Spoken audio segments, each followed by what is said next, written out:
Hello everyone, welcome to my channel where we talk about the things we love like gaming, shows, and anime. Now, I've been meaning to make this list ever since the arrival of the latest Dragon Ball Z game, so after tons of analyzing through all the games, I've made up my mind on which ones deserve to be on this list. There's a lot of shitty Dragon Ball Z games out there, so I apologize for not including most of the abominations made for us fans. So let's get started with number 10, Dragon Ball GT Final Bout. This one most definitely had to make the list. For starters, it's a GT game, so you know you gotta prepare yourself for disappointment. The time this game came out was when 3D fighting games were still struggling with making the mechanics fast and entertaining. The gameplay is very boring and every attack is delayed by like a whole second. When I first played it, I wasn't aware what Dragon Ball GT was. I was in the Cell Saga when the game came out, so I wasn't gonna hate on it right away. I gave the game a chance back then, and I gave it a chance again just in case. The game sucks. Very bad. It doesn't have anything entertaining, and it doesn't have many playable characters either. The roster is 17, but most of them are the same character, but in Super Saiyan form. Just a cheap way to try and make the character roster look big. I can't explain a lot about this game because it really doesn't offer anything. The only interesting thing about the game is the cinematic intro. Even though it is GT, but it still features some characters from the Z series, so it's an okay intro. But like I said, everything about this game is a complete waste of time. I'd like to see those GT fans try and defend it. Number 9. Dragon Ball Z Taiketsu. This game came out on the Game Boy Advance and it blew so bad. The game looks like it took notes from GT Final Bout. Game Boy Advance games have unique graphics, and this game's graphics look quite impressive. But they look too computerish and stop motion like. The character sprites look both detailed but scary. Vegeta looks like a puppet and he could give you nightmares. This could have been a great game on the go, but the gameplay just doesn't work. It's horrible. The backgrounds on each level look impressive. Like I said, I'll be honest about every game, so even if a game sucks ass, but at least has one good thing, I'll say it. Dragon Ball Z fights are fast-paced, full of combos, energy blasts, and more.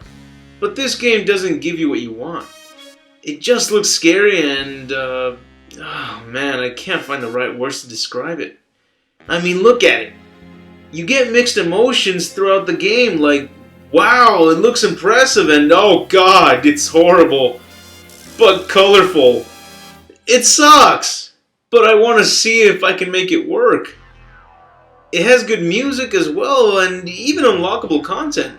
But would you really want to play more than one match? Very, very doubtful. Goku moves like a bitch and Vegeta is a fucking puppet. They look like clay and... oh jeez. A very detailed claymation and very colorful. Stop fucking with me, game. Stop trying to make me say nice things about you. You piece of shit. Number 8. Super Dragon Ball Z. This game came out and was forgotten right away. Why? Because it was trying to compete with the Budokai series. I don't know anyone who actually bought the game, or even played it. To me, it felt like an app. It was very short, and sure it was somewhat entertaining, but the fun goes away after about 1 hour or possibly more, depending on whether you enjoy the gameplay and don't mind that it offers little. Honestly, it's not too bad, but I put it on the list because it's one of those games that had potential but didn't use any of it. The gameplay was pretty good, but you don't get many stages or lots of characters like in the Budokai series. The special moves are good, but they don't compare to what Budokai has to offer. You don't have many modes to choose from, so once you beat it, you're stuck with repeating the game over and over until you unlock every customized item or until you get bored. Number 7. Dragon Ball Z Ultimate Battle 22. Here's a game that will entertain you in the music department.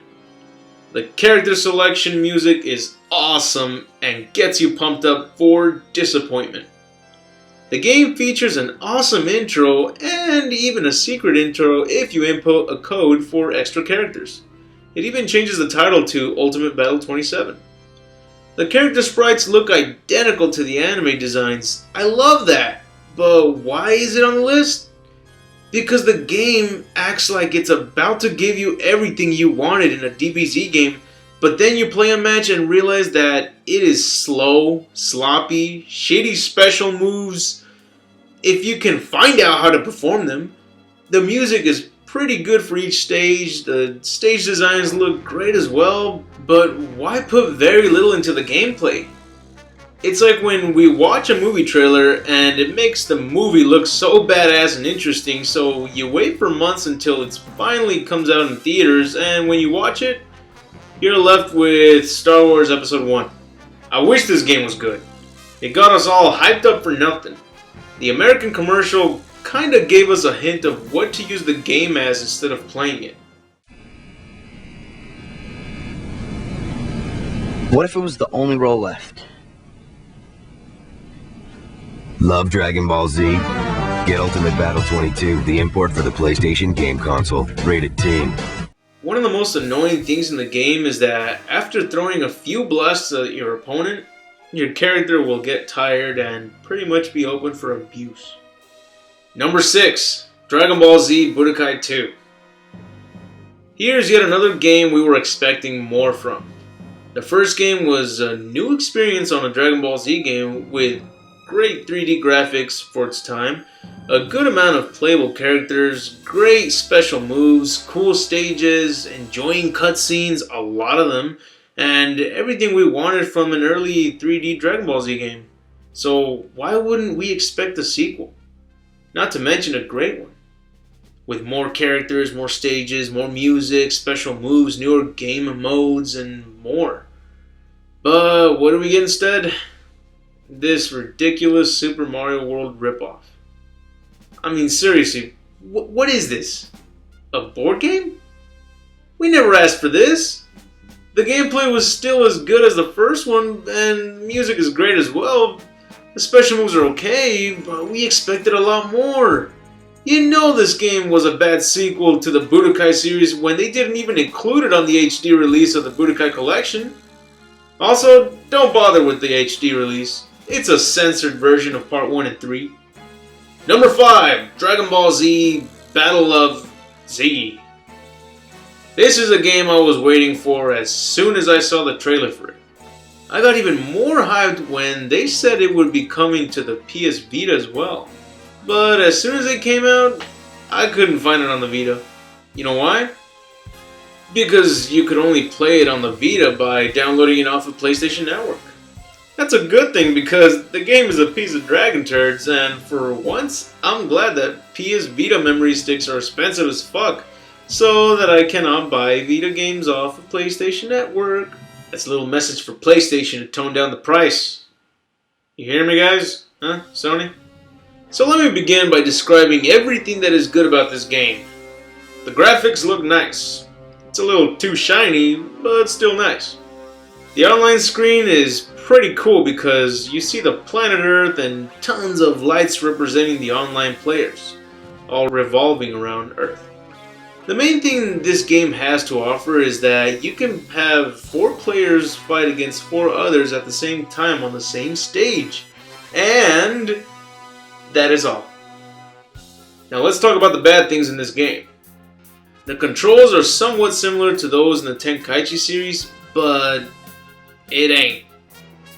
The controls are hard to maneuver and the combo system is a complete mess. I don't even think you can charge your ki during a fight. I seriously tried every button and combination to charge my ki, but it was no use. So I'm guessing you can't even charge it. Then one of the stupidest things is that after a fight, you are forced to give out all your energy to a random online player.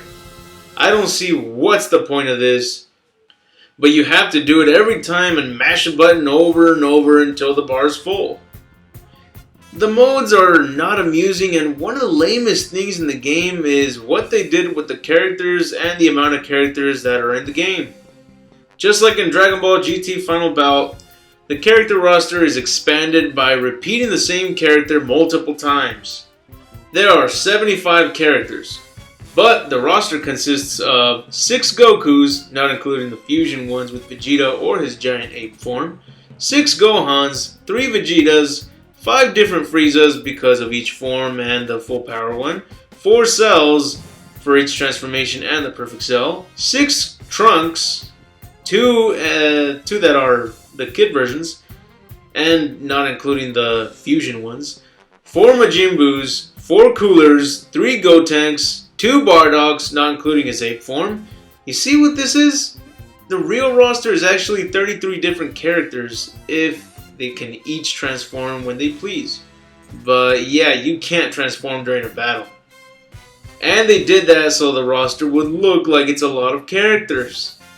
I was really hoping that they would fix this before the game was released, and even though the fans left so many messages saying that they should fix that before the game gets released, they did it anyways. They might as well should have added more playable characters like Goku with a different symbol on his shirt, Goku without a symbol on his shirt, Goku without a shirt, Goku with Saiyan armor, Goku with Naruto clothes. Oh wait, they did that already. And he counts as a separate character. Fucking idiots. Number 4, Dragon Ball Z Kinect. You know this game's a piece of shit when it says Kinect on the title. The Kinect feature for the Xbox is one of the worst add-ons you could ever buy, and every single game for the Kinect demonstrates how awful it is. And once I heard that Dragon Ball Z was getting a Kinect game, I knew I had to include the game on the list before the game was even out. It's sad because if you think about it, the concept could have worked. I mean, you getting to fight in a DBZ world controlling Goku's attacks with your own body movements? Heck, it could have even been a workout. Us fans are always trying to perform a Kamehameha and all sorts of Z Fighter attacks, so this could have been the perfect opportunity. But of course, they failed miserably and gave us a laughable game that loses interest even before you play it. I mean, check out the commercial for it. The guy doesn't even say Saiyan correctly. Become a Super Saiyan. Play Dragon Ball Z like you've never played it before. I can honestly say that the only reason to buy this game at the time it was released was to get that Super Saiyan hair hat that looks like a Burger King cardboard crown. Number 3, Dragon Ball Z Sagas. Here's a Dragon Ball Z game with a kick-ass concept. You got 2-player co-op fighting your way through Frieza's henchmen and Cell, his juniors, and Bout. It's like we finally got an arcade version of Dragon Ball Z, right? Fuck no! They ruined everything about the concept. You can't fly high. Your opponent makes you look like a Raditz. The game glitches as much as Superman 64.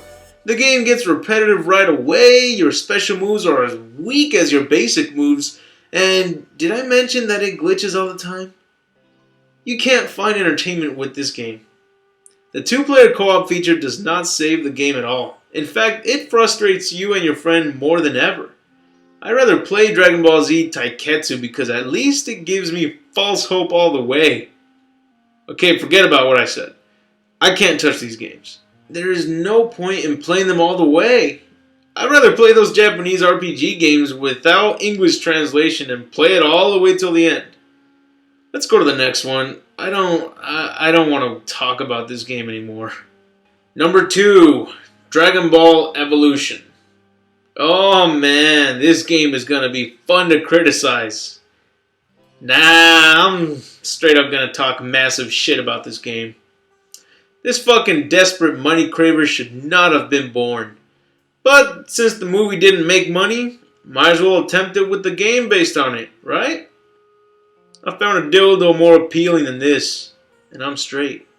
You got awesome characters like Hollywood Goku with his Donkey Kong ape form. You got Crouching Tiger, Hidden Talent, Yamcha without a flying cat, and Drill for some reason. Anna Williams, Hollywood Bulma. Yeah, Bulma's a fighter in the game. And pretty much every other super cool character from the movie. Except for the high school bullies. Because they're too cool for this game. The gameplay is... Wait, you don't care about the gameplay. No one is ever gonna bother to play this game. But since you're curious, the gameplay is a copy of the Budokai series.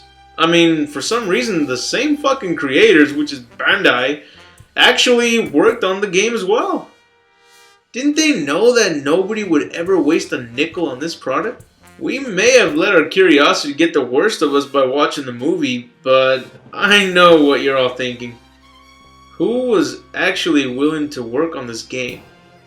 Who took their time to make polygons for each character and draw the characters in such a nice quality? If only I could get a hold of one of the creators from either the game or the movie. I have so many questions to ask them. But now that I think about it, I'm sure their answer would be profit, money, merchandise.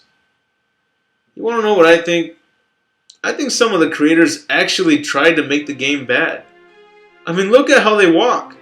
There's no way someone would make them walk like they shit themselves and assume it looks great. You ever want to play a drinking game? Try this game out. I know you lose either way, but at least you'll be laughing your ass off with your friends.